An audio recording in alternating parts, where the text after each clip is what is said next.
తెలంగాణ రాజకీయాల్లో వేడి రోజురోజుకు పెరుగుతోంది. కాంగ్రెస్ ప్రభుత్వం ఏర్పడి 15 నెలలు పూర్తవుతుండగా మంత్రివర్గ విస్తరణ ఎప్పుడవుతుందనే అంశంపై ఆసక్తి పెరుగుతోంది. పార్టీ శ్రేణులు, ఆశావహులు ఈ మార్పుల కోసం ఆసక్తిగా ఎదురుచూస్తుండగా విస్తరణ ప్రక్రియకు సంబంధించి స్పష్టత రావడం లేదన్న అభిప్రాయాలు వినిపిస్తున్నాయి.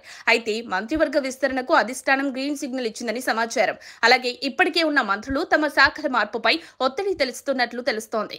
తెలంగాణ కేబినెట్ లో ప్రస్తుతం 18 మందికి అవకాశం ఉన్నప్పటికీ 6 మంత్రుల స్థానాలు ఖాళీగా ఉన్నాయి. దీంతో కొత్తగా మంత్రులుగా ఎవరు ఎంపికవుతారన్న చర్చ రాజకీయ వర్గాల్లో చురుకుగా సాగుతోంది.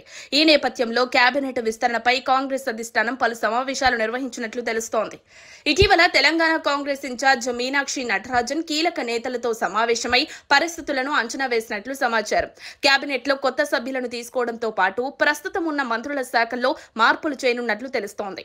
ముఖ్యంగా పనితీరు ఆధారంగా హైకమాండ్ కీలక నిర్ణయాలు తీసుకోనుందని ప్రచారం జరుగుతోంది.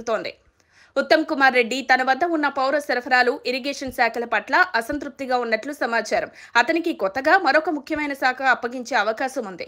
కోమటిరెడ్డి వెంకటరెడ్డి తన వద్ద ఉన్న రోడ్లు, భవనాల శాఖలో పనులు సమర్థవంతంగా జరగడం లేదని, అధికారులు సహకరించడం లేదని భావిస్తున్నారట.